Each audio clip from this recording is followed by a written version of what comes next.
Hi, welcome to Organic Free Range Human Thoughts. I'm Tabitha. This is James.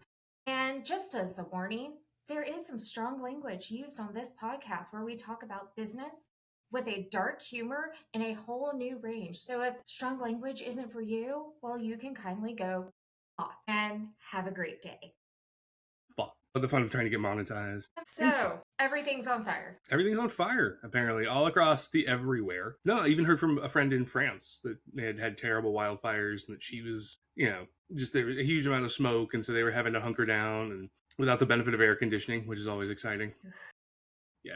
I get that we consume like 8 times the amount of, or produce like 8 times the amount of carbon that everybody else does as Americans. But, nice. It's nice. I feel bad because so Emily in Paris is like my guilty pleasure. It's like my trash can show. Like it's so bad, it circles around to being so good. And she's like, why is it so hot in the office? Because they don't have air conditioner. And I was like, you don't have AC? And that's how I learned from Netflix. Well, like even, here, the house that we're living in now doesn't have air conditioning. So we have 2 of the like in-room that vent out a window. No, I mean 99% of the time it's been just lovely, right? We've got a fan. It's 60 degrees outside at night. Make it nice and easy. But 10 years from now, 20 years from now, it's like nobody's gonna want it because it's not gonna have air conditioning, right? Well, I mean the earth will be super hot, so that's why we just keep moving north. So our new settlement in the North Pole that will be opening soon, called Organic Free Range Human Thought Settlement. It is a commune. We're settling into our actual socialist ways. So bring something for the potluck and don't be a dick. Yeah, or we'll cast you out into the snow, which will be at that point, they're small amount of snow. So you'll be able to enjoy one snowman a year. That's Maybe. It. So I have a topic for you, James. What fresh hell have you brought me now, Tabitha? Okay, so if y'all don't know, I am in James's house. I've been living in Portland, and something that I was able to find in Portland was a one-wish willow from the movie Obsession. So we aren't going to get into, I know I love the movie. I 100% guarantee James has not seen the movie because his child is very young, and that's not a super fun movie to see with a child, believe it or not. But it had it reminded me of the good old days when we had like these bottom like movies made with like $100 that just blew up in the box office. In comparison to now, we have so much trash with these giant budgets, and it's garbage. It is horrible. James, enlighten us on why you think this is. Why I think... All right. Why? Let me see if I can refine the question a little bit. So why do trash projects get infinite budgets? And why do you think like really good ideas struggle? No, like why do these movies, like one of them I have pulled up. I had to adjust my monitor because you could see it in the mirror. So the original Halloween movie was made for you straight up still $1 million. can. That's fun. You can? God damn it. Yeah. I'll just put my head right here. So Halloween was made for $1/3 million. Box office total was $360 million. Sure. Evil Dead, another one that's in the same sort of genre that was made for like a shoestring budget, made infinite money. Comparatively, right? Launched Sam Raimi's career in a huge way. No, like why don't we see more of those? Because of consolidation, right? People are less willing to take chances on new things for I think a lot of different reasons. Weird parallel to this, I had a basically construction equipment rental company reach out to me recently to talk about moving into Ireland, which interesting thing to do. They are currently a North American operation. They're looking at moving into the EU. Ireland is, as a tax haven, a pretty great way to start doing that. But they were looking for like a little bit of market analysis. And is this something that we can really do? And the answer is right now is a great time. In about 2 years, you're going to be shit out of luck because the private equity groups and the big boys will have purchased everything.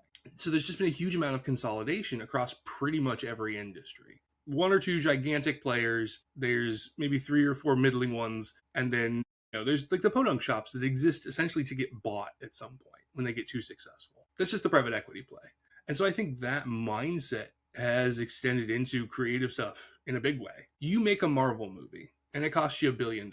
But in all likelihood, you're going to make more than $1 billion. And like Hollywood accounting is notorious for being a specialty branch of math that actual mathematicians don't understand. But like it's consistent. You know these are going to do well most of the time.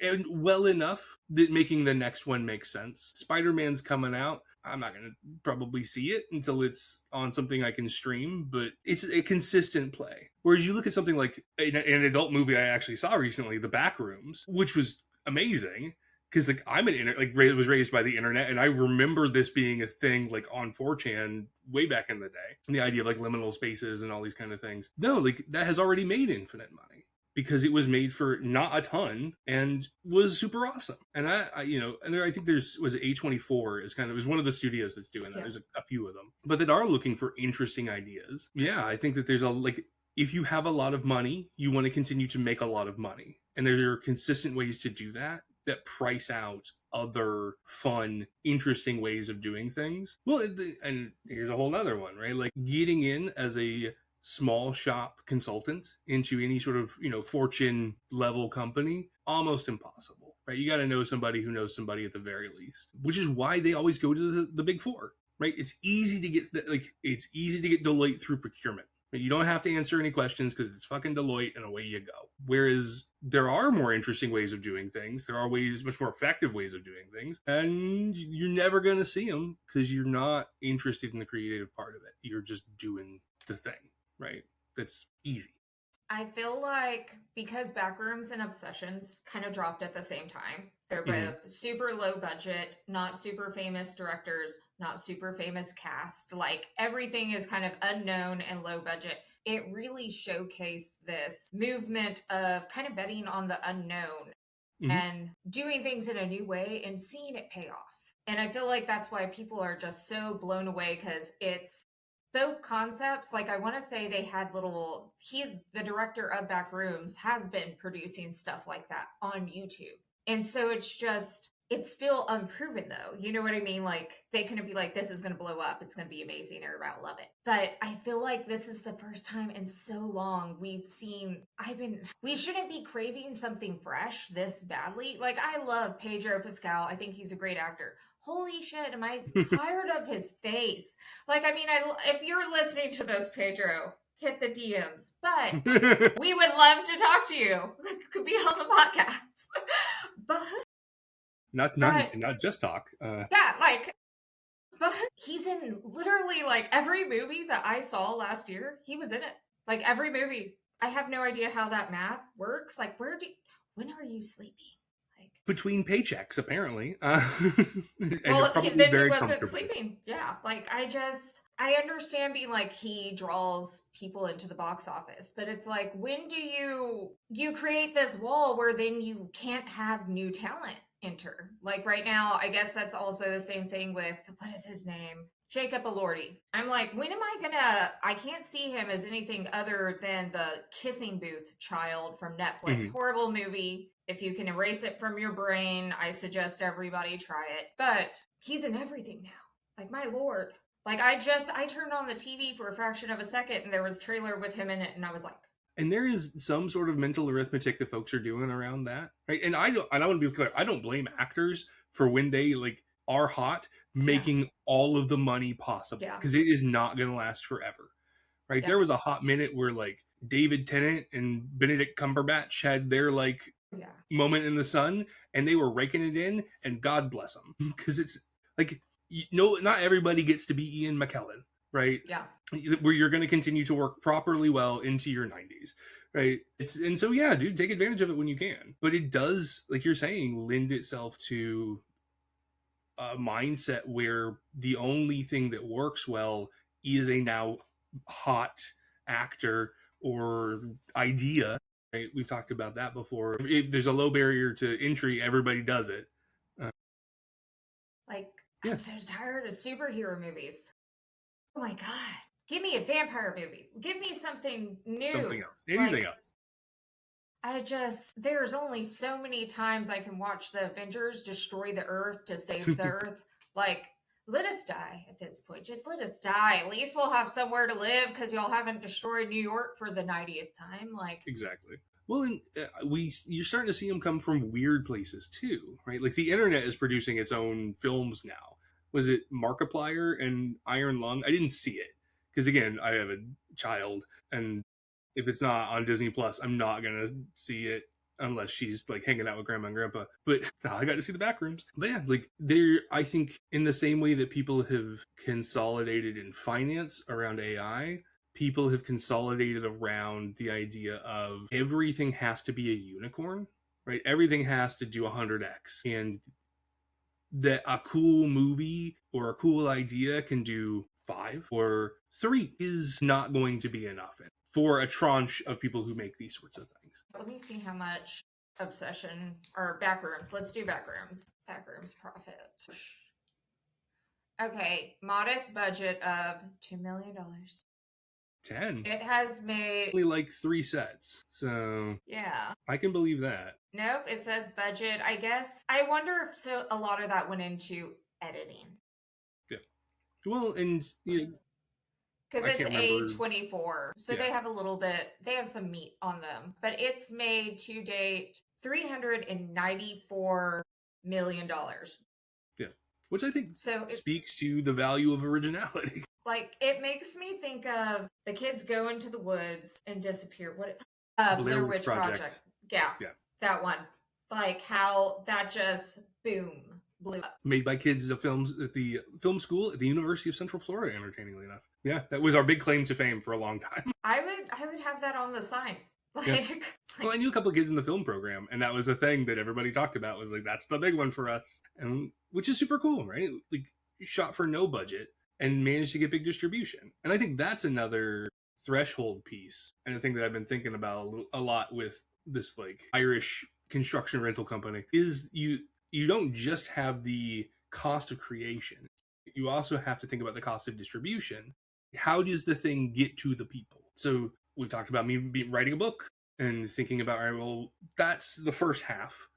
Right now there's publishing, now there is distribution, now there's finding printing, now there's all of these extra pieces. Is there advertising? Are we going to bother with any of that? How does all of that work? So a lot of times when folks will start with an idea, and I think you can attest to this with your clients as well, you come in with a cool idea and that's it, right? Which is awesome. Like, it's a great place to start, but you've got to think about, like, how do I get from my cool idea to into somebody's house? Yeah. And that takes a lot more than... Yeah, a lot of people get misled with you just need the amazing idea, and you're going to go scream that idea into the void. Like, people that are like, I just had the idea and I made all this money. Well, you know how they made it? They're already in the yacht club, or they already had all these social connections. So it was simply, on a boozy brunch day talking about it, and then suddenly Susie's husband is investing in your company. Yeah, because Susie likes you a lot, and so does her husband. How are you paying for that brunch, child? No, like... But it is definitely a thing of getting through the process. So, like, as I've talked to these folks, one of the questions I've had is, okay, you want to buy in essentially to an existing company, which is cool. Which one? What segment? Right? And if it is a very specialist thing, so this is not what they're doing. I'm not gonna share any secret sauce, but let's say you wanted to rent cranes. That's a very finite resource. There's only so many cranes in any place at any time, and they tend to stay in a place for a long time, sometimes several years if they're tower cranes.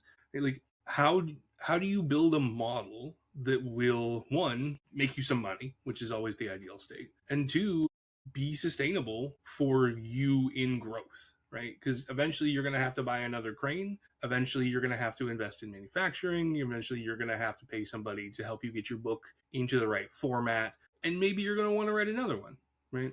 And how do you, what does that process become? Yeah, I think a lot of folks are just here's the next thing we want to do, and then end up coming to somebody like you and I to hash through what are the actual steps that takes? Yeah, because the amount of crash and burn I feel like both of us have seen from people that are like, I have the idea. And then it's just like, Yeah. And it's I hate that a lot of the times the first conversation I have with somebody is like, I think your idea is great. I think you have no idea how to execute, and you also don't have any budget. And you can bootstrap this, but you can pay for speed, or you can let it take the years it sometimes does to bootstrap something. When I started Big Left 5 years ago, it took the better part of a year to have consistent workflow, just because that's the amount of networking that it took, and the amount of time it took for clients to start referring other clients, and for some to be sustaining. It just takes more time than you want it to if you're doing it slow. Like, you can pay somebody to help you do it fast, but the ones that are good are expensive. Yeah. And gosh, I feel like I'm going to insert a lecture here. Do it.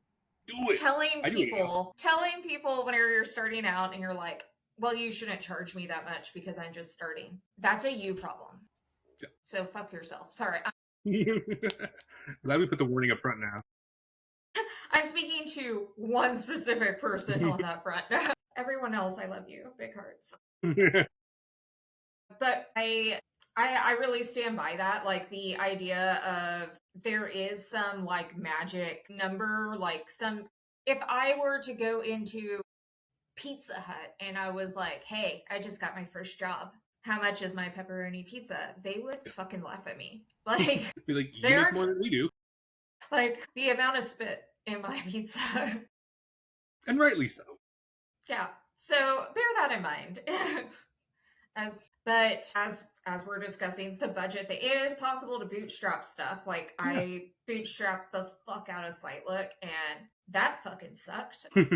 Like, I'll be the first person to say, if you cannot do that, don't do it. Don't do it. Like, the amount of caffeine that I am now addicted to is really bad. Like, it's really bad. Well, and I think, to bring to a sort of positive note on this, yeah, you can do it, and you can be thoughtful about it. There are any number of great books out there that can help walk you through it. The $100 Startup is one that immediately springs to mind. It's somewhere back here on the shelf, and it's great. And it talks about how do you actually bootstrap a business, right? Because you can go the other way real hard, where you can have this big, beautiful business plan. All of the steps are laid out, all of these things, and then you can't execute because you're always like, I got to tweak the thing before I can start the thing. And there is a point at which you just have to go. And that's a hard bit to be like, where is that for me? I'm always an advocate for, if you can start from a position of strength, do it. If you can go without an income for a little while, do that, right? That's a good time to become an entrepreneur. Some people have entrepreneurship thrust upon them, Tabitha, and you gotta just go. And you do gotta wing it some, right? And that is its own very stressful thing to try to navigate. I want to say, what book was it in? I'm not going to even say the book name. I know what it is because I'm not going to endorse her. It was a good book. However, she's like a cult leader. So I will not endorse it. Sure. So there's three ways that you become an entrepreneur. One, you're fully working, and this is your little side baby. 1 foot in, 1 foot out, where you're working and full-time, like both. And then one is you're me, and you're like, fuck. But even then, I still had the income from the place that we get to talk about in a year that we both received. So no, having some pad was really helpful in seeing moving the thing forward. Yeah. Without that, things would have been a little different. But no, and I think that goes back to, what is your startup budget really? What do you resources do you have? Are you willing to take on investment? If so, do you have the ability to build those relationships intentionally and clearly and in writing, and probably not your family, unless you have a really rich uncle, in which case you should definitely still sit down with an attorney, because that's the only way that works well ever. Your uncle will own your company. Yes. He will own your company by accident. So if you do really well, yeah, you're really fucked. A handful of hours with a good attorney is worth its weight in gold for getting something set up, right? And especially if you're taking on investment or partners, right? You gonna work on something with somebody, amazing, right? I love working with folks who are really keen to build some sort of partnership, and y'all got to know what your roles and responsibilities are, And that's got to be real clear, because as soon as it starts to get stressful, and it will, right, y'all are going to fight, because you do, and you need something to fall back on, right? And that goes like triple E for anybody who's trying to do this with a partner, like a romantic partner of any stripe. Like mixing business and pleasure gets real complicated real quick, and so be mindful of how you put that together. Yeah, the pleasure might go away completely. Just That's the thing. And now your ex-spouse owns half of your company. and there's no shortage of shows about this plot line. Yeah. So just think about what the outcomes could be. And just be very thoughtful, right? It doesn't have to be adversarial. It shouldn't be Yeah. adversarial, right? No. You're building something cool. The whole point is that this is cool and everybody's having fun with it. And then you still have to think about worst case scenario stuff. What happens when this doesn't work? Who's left holding what bag? Um, when COVID happens and my little nonprofit ended up going under, we had debt as an organization, and I just assumed that debt. And I wasn't going to put it on the board members, who were dear friends and who very kindly volunteered. And it took a year of my life to pay all of that off. But you got to think about those sorts of things, right? If it doesn't go well. And that was something that had nothing to do with the organization. Entered a world in which sending people into sick people's houses, even to fix things, wasn't really a tenable moment. And then the federal government stopped paying us, which also sucked. Thanks, Ted Cruz. I hope Tabitha steals your teeth. One day that'll go right here. But no, like, you got to think through all of the pieces. I think that's, for me, in now talking and doing some, it's not quite like business therapy, but having conversations with folks about this sort of thing, get it in writing up front that everybody's agreed on. And you can always revisit it. Right? This doesn't need to be adversarial. This can be a conversation. But you at least have something you can point to and be like, last May, we agreed to this. Right? What has changed since? How do we need to adjust it? I'm going to give a really shitty example. Do it. Of romantic partner. It's not me. And I feel like by saying that, it sounds like it is me. It's not me. It's definitely. It's a salon owner. And whenever she started her salon, it was kind of out of need. It was after COVID had happened. She's like, I'm going to start my own place. And at the time, it was only her boyfriend was working. And he's like, I've got you. I'll buy all the stuff. So he bought, you need somewhere for the person to sit. You need shampoo bowls. You need it is a lot of people that are like, I'll be a hairdresser. There's a shit ton of startup cost. Mm-hmm. Like that is not a small, you have to buy all the dye. You can't be like, oh, you want your hair what color? Sit right there and let me go to the store. So he buys all of this stuff for her. As soon as there's a fight, as soon as there's an argument, well, fucking, I'm going to pull that chair out of the wall. I'm going to do, and it's over and over and over again. And as someone who sat there and bared witness to more than one of these conversations, they never had anything in writing. The amount he said he invested in the business grew and grew to you would have thought she was sitting on a little gold chair in there. But they never had a formal agreement. And so it was chaos for her. And it created this, she doesn't even want to continue being a hairdresser and owning the salon because it feels so yucky when she's there. So fucking put shit in writing. Save your receipts. I think I would have loved for her to be like, actually, it was $998 that you spent in total. But good documentation worth its weight in gold. But that's just like you pointed out, right? It's on both ends, right? It's having an agreement in place that this is what you're investing. This is what you get out of it, right? Because, part of that relationship is what does he get for his money? Right? Yeah, the jollies of the feel goods of supporting a romantic partner are great. He says sitting in a new country. And if you're going to put money in, the traditional way to get is that there's some economic return. Yeah. They never had that conversation. She could have in reality been like, we're done. And just hopefully had the doors locked anytime he came by. Which is a slightly terrifying piece of this because there's no recourse for anybody. Yeah. Right? There's no documentation that he's done anything, and there's no documentation about how much he's done. And so you sit in front of a judge, which is the nice outcome in this. And the judge is going to be like, I don't know. To be the judge These Yeah. would be the cases I would live for. I'd be like, tell me everything. Give me the tea.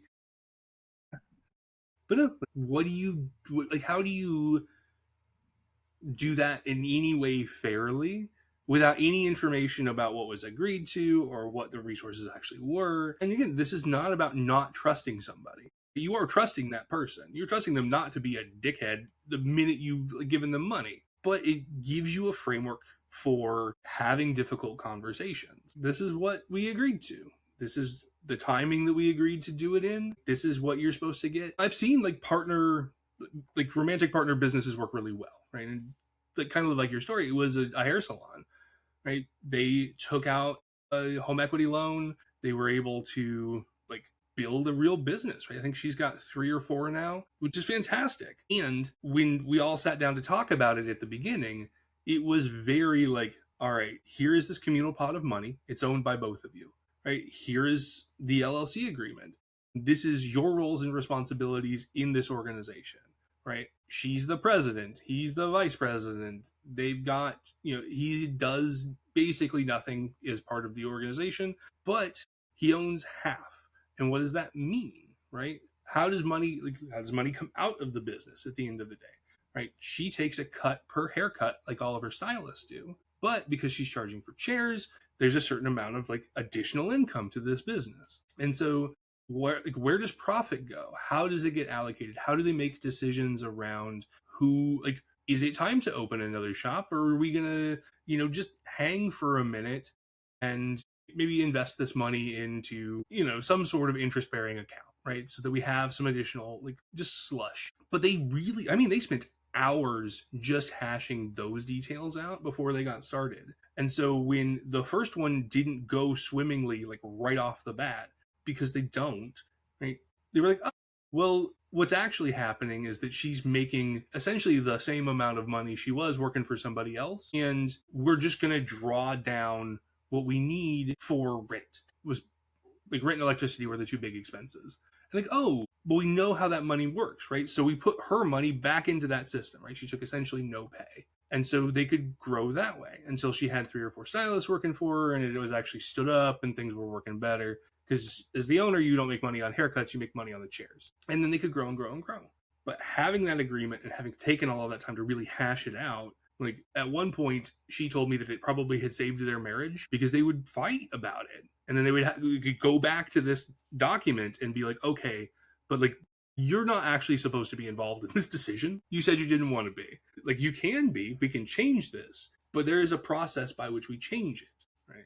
And again, you're not doing it because you don't trust somebody. You're doing it because you do and you want to continue to. I feel like that's merch, right? Yeah.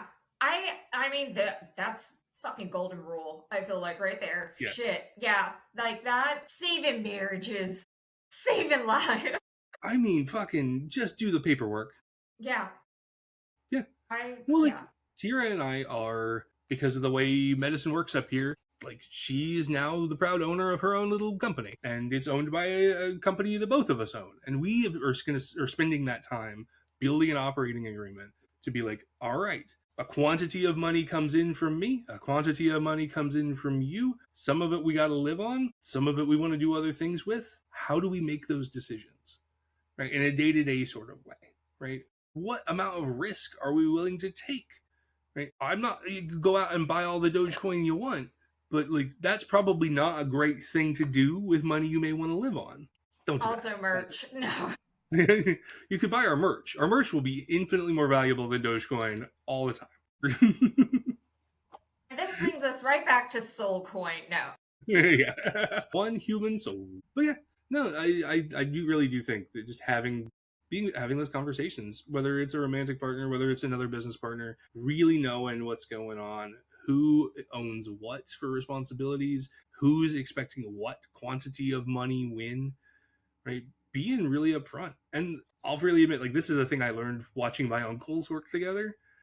Like, because a lot of these, like, and uncles is a very broad term for who these humans were, but like construction dudes who like to work together a lot, like, if your contracts are clear and good and like mutually agreed on, when something happens, you don't have to be like, oh, but like so and so said that they would do this. Like, no, it's only what is in the document is viable, and that way everybody gets to come to Thanksgiving. That should be also in the contract. But I just remember like having that explained to me at about 17 years old, and it being like, if your contracts are good, like you don't have any ambiguity, and when you do have ambiguity, you've already negotiated the one thing. It is less difficult because there's goodwill to negotiate the additional pieces. It's when you come in and you're just winging it, and like there's not any real trust, like, and there's nothing to point to trust, that things get just off the rails. God, don't be off the rails. Don't. Yeah, this is how on the you rails, end please. up hating someone really quickly. Like, Yeah, and it requires some discipline, right? I've been notoriously bad at scope creep. I like working, like if I like working with somebody, yeah, I'm terrible about being like, but this is extra, so let's think about what that means for the budget and where you want to go and like all these things and being really upfront about it. She's like, yeah, dude, I can do more. That's cool. oh gosh, this is a conversation I should probably have this month. Every month, she's like, adds a little more, like I have a set number of inventory I'm supposed to set up, put all these new images and stuff on the website. Every time there's extra items. And I'm just like, I gotta do it. Like, yeah. And it's, just a moment to be like, hey, I'm happy to continue to do this. The original agreement was this. It's you're asking for this much additional time. That's just this much more. I just want to confirm that that's cool before we keep going. She literally asked me the number and then sent a different number. Like, not even like, I want to say like 3 hours later. And I was just like, but then the more inventory items she sends me, the more social media posts that I can make, because some of the jewelry's, I'm not going to talk shit, but I wouldn't buy it. Like, it's not my tea, but yeah. No, and I feel like there's definitely sides of it, and if you're getting it, I don't know, through another income stream, perhaps, maybe it does balance out for you, right? That's a personal thing.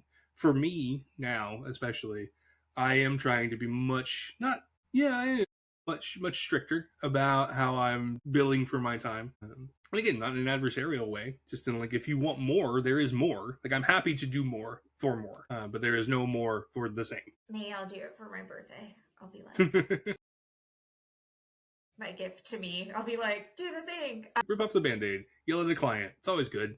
Yay, exciting things you get to do as an adult for your birthday instead of like jumping jamborees and counting candy. I know there's a great trampoline park out in Beaverton if you're looking for Tabitha comes in a cast next time. Well, for anybody still listening, if you got cool questions, if you want to like drop them in the comments, send us an email. We'd love to have something to talk to y'all about and have some interaction there. If you're cool and you have like a cool question, maybe we'll even ask you to come on. That could be fun. We'll figure that out.